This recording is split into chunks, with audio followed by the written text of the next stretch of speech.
그 627 부동산 대책의 가장 큰 핵심은 제 1인당 대출 한도를 아예 축소를 했어요. 그뿐만 아니라 DSR까지 포함을 하게 되면 실제 대출 가능한 금액이 훨씬 더 줄어들죠.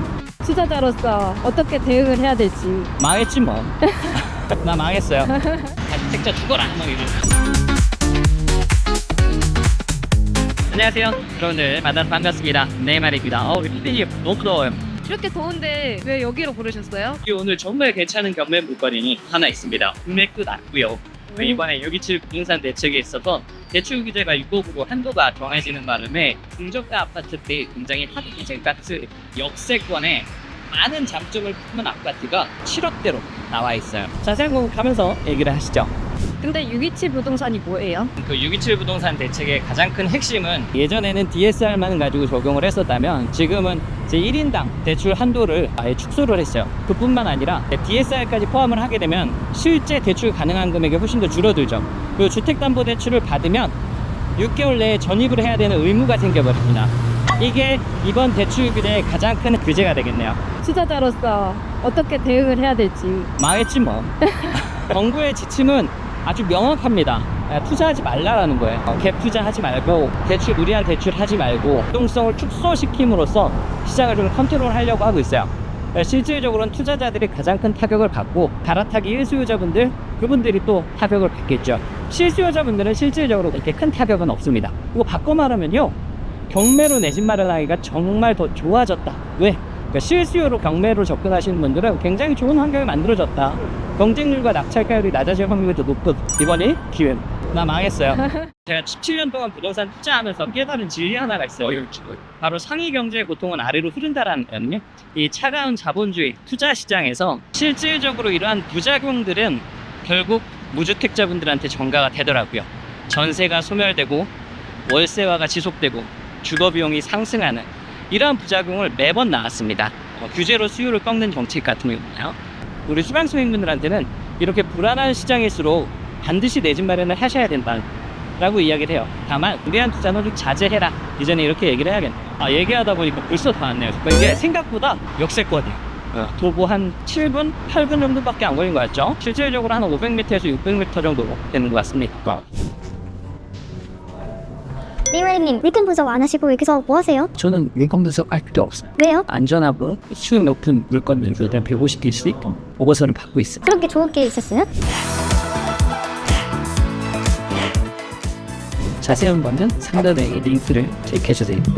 오늘 추천 물건 소개해 드리도록 할게요. 사건 번호는 2024 타경 142740 서울 강서구 등촌동 632-2번지 등촌동 태영 아파트입니다. 102동 10층 물건이고요. 지금 2025년 6월 25일 8억 5,500에서 1회 유찰돼서 2025년 8월 5일 6억 8,400만원에 2차 매각이 이루어져요. 근데 여기 같은 경우에는 지금 시세가 한 7억 중반에서 후반 정도 하거든요.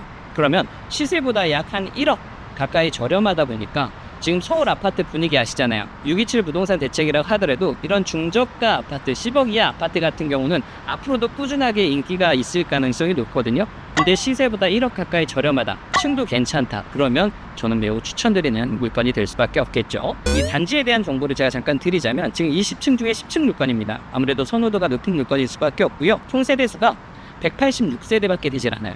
5개 단지 정도 되는데 실제 세대수는 크지 않습니다. 그래서 세대수는 아무래도 좀 단점이 될 수 있겠지만 여기에 가장 큰 매력은 교통의 사통팔달이 된다라는, 아까 보셨다시피 9호선 증류역이 도보로 한 6분에서 7분 정도밖에 걸리질 않고요. 그리고 이 단지 앞에 버스 정류장이 있어요. 공항버스라든가 이런 것들. 노선이 워낙 다양해서 저 홍대라든가 마포 이런 곳들도 한 번에 갈 수 있고요. 그리고 9호선 라인이다 보니까 저 마곡이라든가 뭐 공항 같은 경우도 접근성이 굉장히 쉽게 강남은 말할 것도 없고요. 입지가 정말 괜찮은 곳에 여기 아까 둘러보니까 지하 주차장이 있더라고요. 사용 승인일이 1998년이거든요. 딱 만 한 28년 정도 된 곳이에요.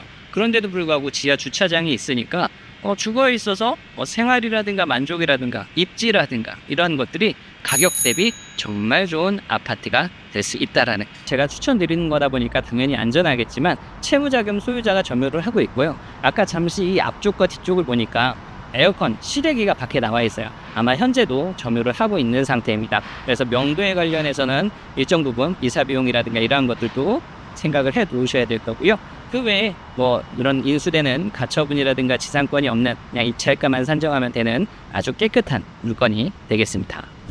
점유자가 현재 살고 있는지 어떻게 확인하시나요? 에어컨 실외기가 밖에 나와 있어요. 이거는 지금 최소한 이제 여름에 실외기를 사용을 하고 있다라는 얘기인 거고, 이사를 나갔으면은 이러한 것들이 없는 경우들이 많이 있거든요. 그리고 지금 여기에 보다 보면 지금 우편함이 있잖아요. 이 우편함에 우편한 서류가 있어요. 그렇다라는 얘기는 지금 현재 점유자가 있다라는 얘기가 되겠죠.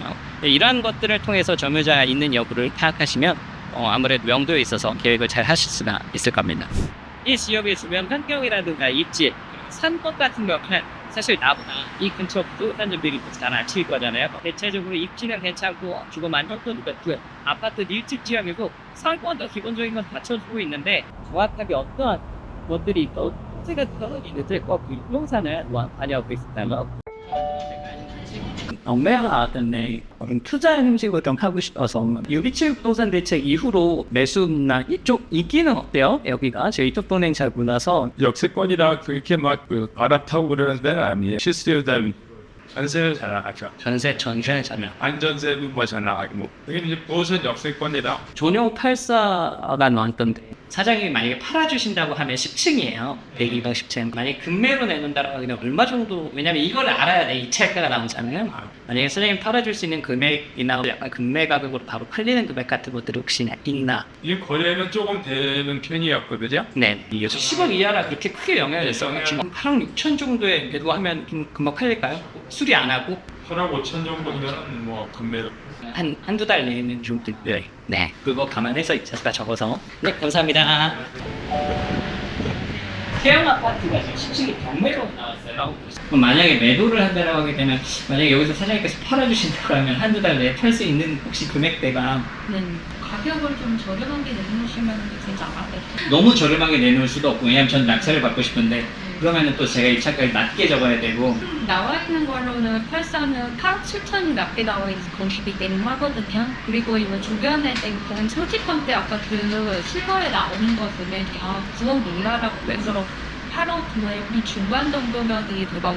8억 5천 정도면 10층이니까 층수는 뭐 무난하거든요. 그러면은 수리 안 한 상태에서 한 8억 5천 정도. 수리 안 돼 있으면 한 1,400 하면은 그래도 좀 빨리 나갈 것이고. 그럼 내가 8억 2천 정도에 낙찰 받아야 된다는데. 그리고 뒤에 있는 뭐 한 사람 뭐 이런 데 같은 경우가 이게 30kg를 다 9억 이하에 거래됐습니다. 아, 수리 되네요. 손님 같은 뭐 문의나 이런 건 매수나. 저희 거래해요. 거래하는 단체예요. 그래요. 알겠습니다. 예, 감사합니다. 포걸 PD님 입찰하세요. PD님 능력 되잖아요. 6억 대출 다 나오잖아. DSR 3단계 걸려도. 이제는 뭘 해도 안 나오다 보니까 대출이. 저는 이 기회를 무주택자분들이 좀 잘 살리셨으면 좋겠어요. 다주택자 죽어라! 막 이런. 근데 단 한 번도 죽은 적 없다라는 거. 전세 사기꾼이나 이런 정말 내 돈 없이 무한 갭 투자 형식으로 이렇게 위태위태하게 무리한 영끌 투자가 아닌 이상 정말 내 주변에 꾸준히 20년, 30년 투자하신 분들 보면 정말 구력이 상당해요. 그분들은 난 죽는 걸 못 봤어요. 무리한 투자는 자제하되 적극적으로 투자에 임하시길 광고드립니다. 태영 아파트를 입장 나왔는데요. 어떠셨나요? 정말 괜찮은 물건 괜찮았나요? 여러분들 앞으로도 뭐 좋은 어떤 일이 있다면 제가 임장을 나가서 정보를 알려드리도록 하겠습니다. 앞으로도 많은 구독과 좋아요 부탁드리고요. 이상 네이마리였습니다.